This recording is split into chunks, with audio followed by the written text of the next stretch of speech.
ಕೇಳುತ್ತಾ ಹೋಗಬೇಕು. ಮಕ್ಕಳು ಸಹಿತವಾಗಿ ತಂದೆ ತಾಯಿಯರ ಮಾತನ್ನ ಕೇಳ್ತಾ ಹೋಗಿ ಅಂತಂದ್ರೆ ತಂದೆಯ ಮಾತು, ತಾಯಿಯ ಮಾತು, ಮನೆಯೊಳಗೆ ಹಿರಿಯರ ಮಾತುಗಳನ್ನ ಕೇಳ್ತಾ ಹೋದ್ರೆ ಅದು ಏನಾಗ್ತದೆ ಮುಂದಂದ್ರೆ ನಿಜವಾದ ಬುದ್ಧಿಯಾಗಿ ಪರಿವರ್ತನೆಗೊಳ್ಳುತ್ತದೆ.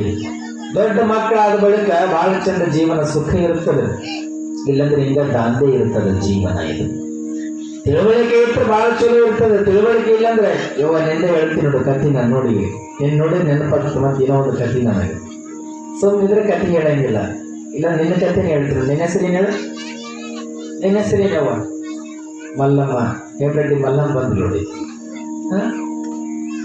ಇಲ್ಲಿ ಹೇಳ್ತಾ ಹಿರಿಯರು ಹೋದಂತ ಮನೆಯೊಳಗೆ ಏನು ಸೃಷ್ಟಿ ಆಗ್ತದೆ ಅಂದ್ರೆ ಒಳ್ಳೊಳ್ಳೆ ವಿಚಾರಧಾರೆಗಳು ಮಸ್ತಕರೊಳಗ ಪಟ್ಟುಕೊಂಡ್ವಿ ಅಂತಂದ್ರ ಒಳ್ಳೆಯ ವಿಚಾರವಂತ ಮಕ್ಕಳಾಗಿ ಮುಂದೆ ಬೆಳೆದು ಅಂತಂದ್ರೆ ಜಗತ್ತಿನೊಳಗೆ ವೃದ್ಧಾಶ್ರಮಗಳು ಹುಟ್ಟುವುದು ಕಡಿಮೆ ಆಗ್ತದೆ.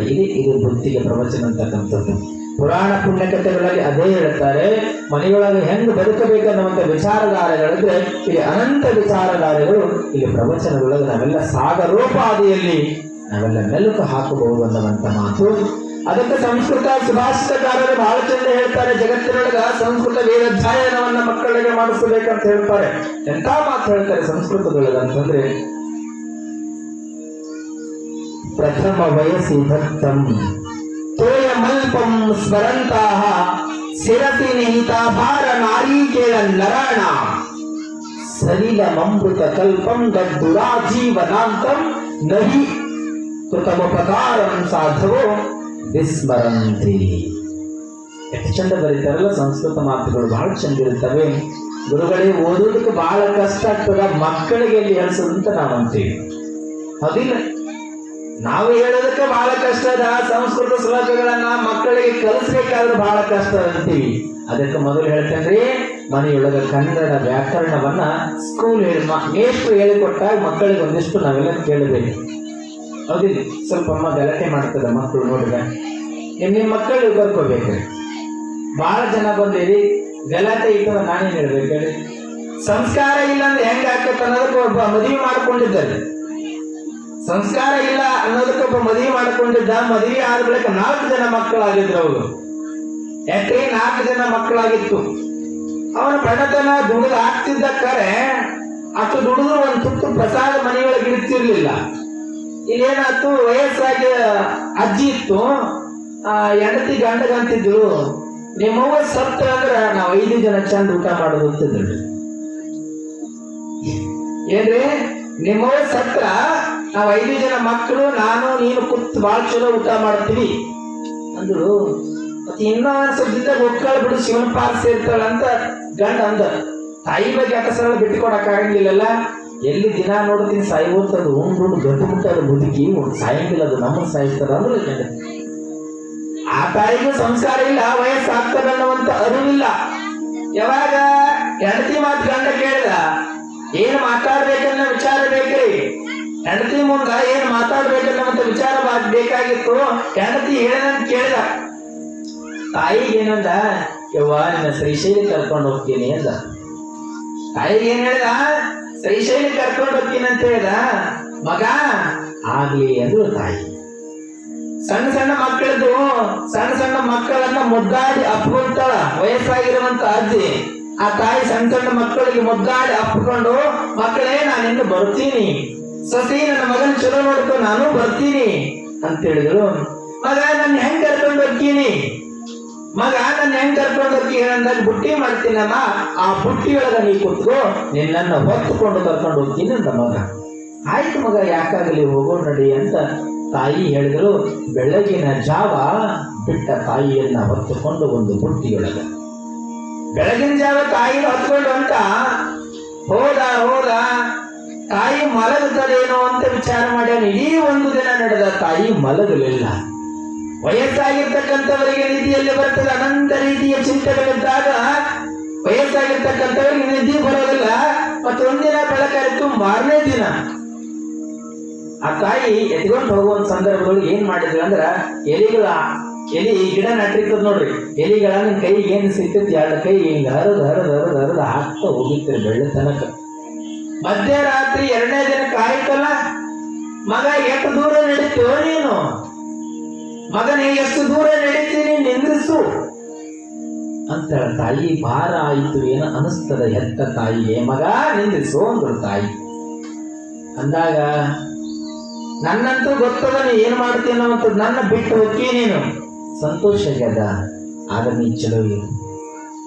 ಹೇಳ್ತಾಳೆ ತಾಯಿ ಮಗನಿಗೆ, ಮಗ ಮಧ್ಯರಾತ್ರಿ ನೀನು ಹೆಂಡತಿ ನೀನು ಮಾತಾಡೋ ಮಾತು ಕೇಳಿದಪ್ಪ. ನಾನು ಒಬ್ಬಳಿಂದ ನಿಮ್ ಹೊಟ್ಟೆ ತುಂಬುತ್ತಿಲ್ಲ, ಬಡತನದ, ನಾನು ಒಬ್ಬಳು ಹೆಂಗಿದ್ರು ಬಿಟ್ಟು ಹೋಗ್ತೀರಿ, ನಿನ್ ಮಕ್ಕಳು ನೀನು ಊಟ ಮಾಡ್ಕೊಂಡು ಚಂದಿರ್ರಿ ಅಂತ ಅಂದ್ರು.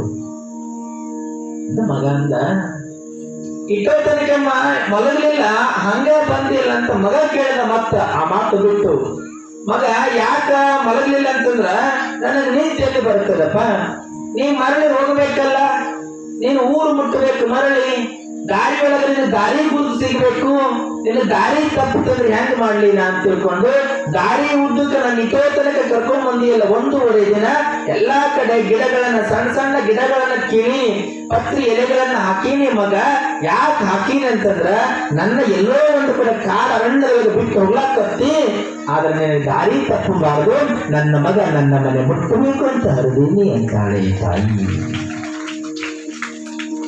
ಕಣ್ಣೀರು ಬಂತು. ಮತ್ತೆ ತಾಯಿ ಹೇಳ್ತಾಳ, ಇಷ್ಟು ದಿನ ನಾನು ಎಲ್ಲಾರು ತೀರಿ ಹೋಗಿದ್ರ ನಾನು ಎದಕ್ಕೂ ಬರ್ತಿರ್ಲಿಲ್ಲ. ನನ್ನ ಶವ ಇದು ನಶ್ವರವಾಗಿರ್ತಕ್ಕಂಥ ಶವ, ನಶ್ವರವಾಗಿರ್ತಕ್ಕಂಥ ದೇಹ, ಈ ದೇಹವನ್ನ ಕಾಡು ಅರಣ್ಯೊಳಗೆ ಬಿಟ್ಟಿಯಲ್ಲ, ಯಾವುದೋ ಒಂದು ಕಾಡು ಪ್ರಾಣಿಗಳಿಗೆ ಒಂದಿಷ್ಟು ಆಹಾರ ಆಗ್ತೀನಿ ಎಂದಳು ತಾಯಿ.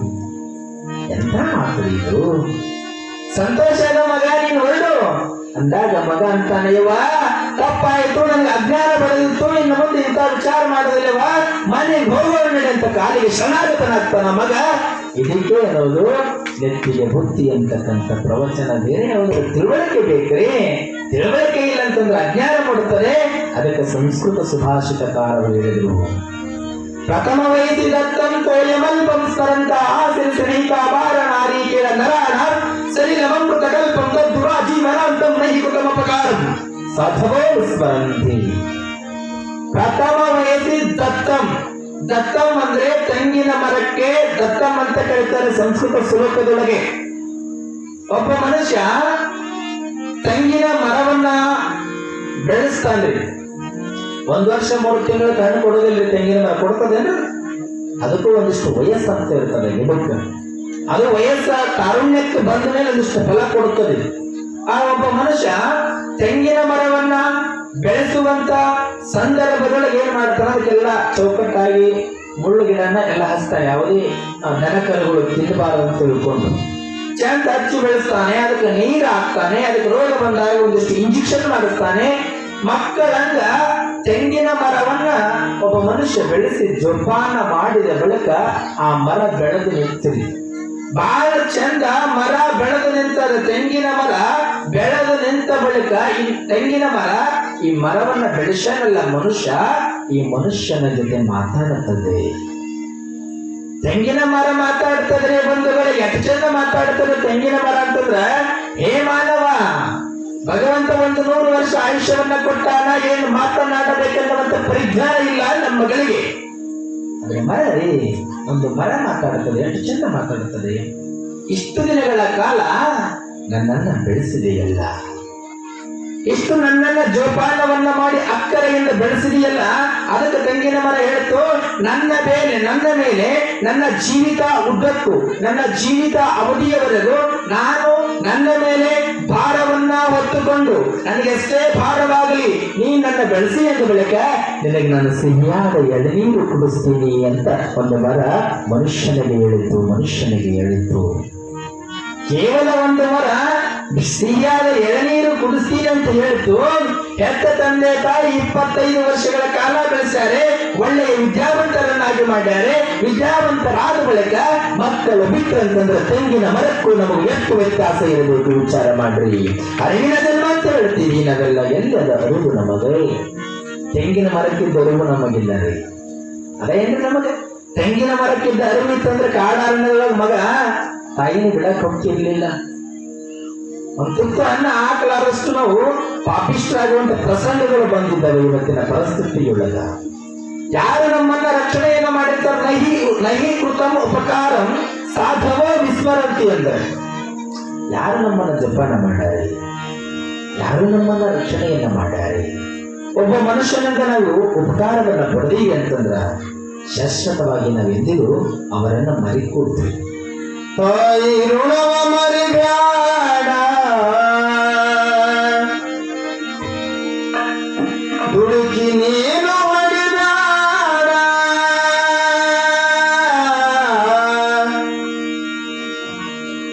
ಕಲಿಕೆ ಮಾತ ಕೇಳಬೇಡ, ಕಲಿಕೆ ಮಾತ ಕೇಳಬೇಡ, ಹೊಲಸ ನೀನು ತಿನ್ನಬೇಡ, ಹೇಳಿಯಾಗಿ ಬಳಗಾಡ, ಕೋಡಿಯಾಗಿ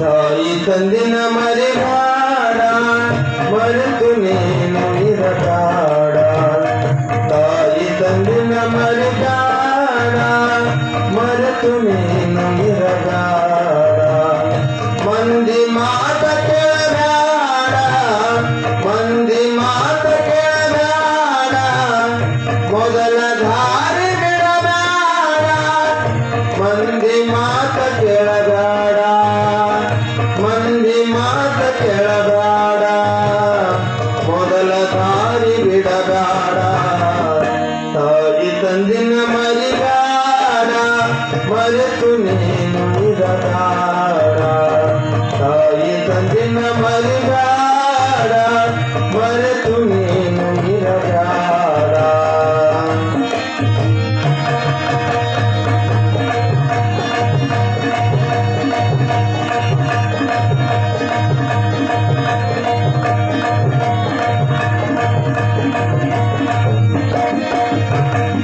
ತಾಯಿ ಋಣವ ಮರಿಬೇಡ, ದುಡುಕಿ ನೀನು ಹೊಡಿಬೇಡ,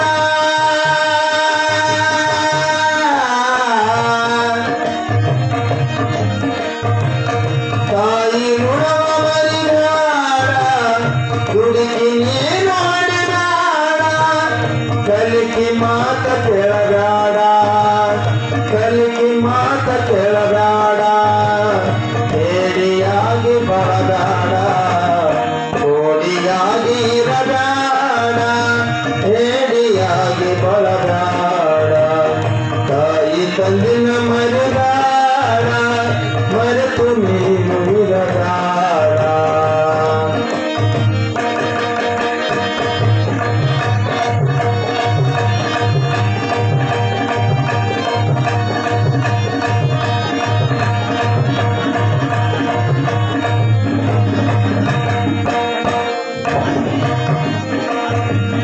ಮಾತು ಕೊಟ್ಟು ಮರಿಬೇಡ, ಮಾನಧೇರಿಯಗಬೇಡ,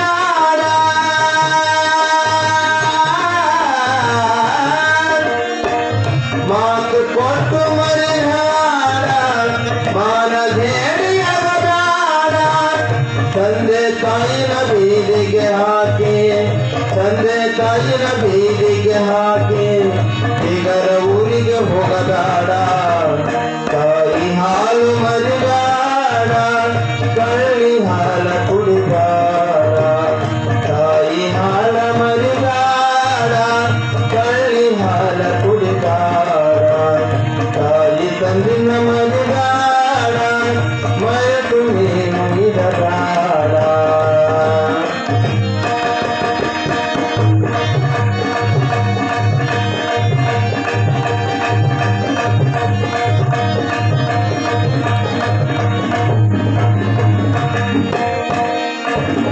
ಸಾಲ ಮಾಡುವಬೇಡ, ಇದ್ದ ಆಸ್ತಿ ಕಳೆಬೇಡ,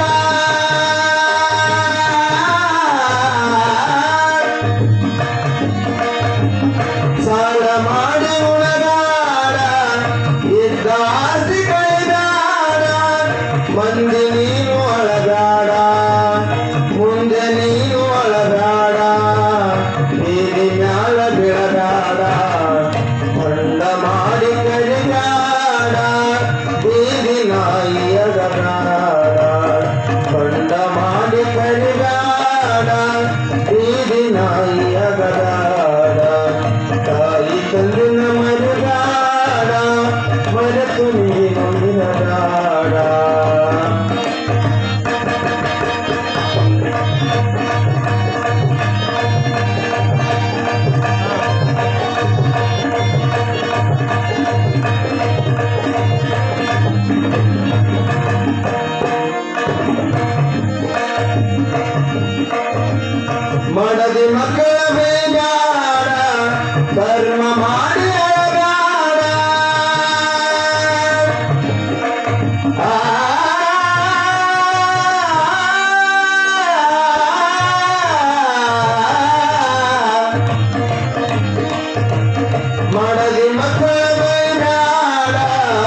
ಬೆಂಕಿಯೋಳು ಬೀಳಬೇಡ ಪಾಪ ನೀನು ಮಾಡಬೇಡ ಬೆಂಕಿಯೋಳು ಬೀಳಬೇಡ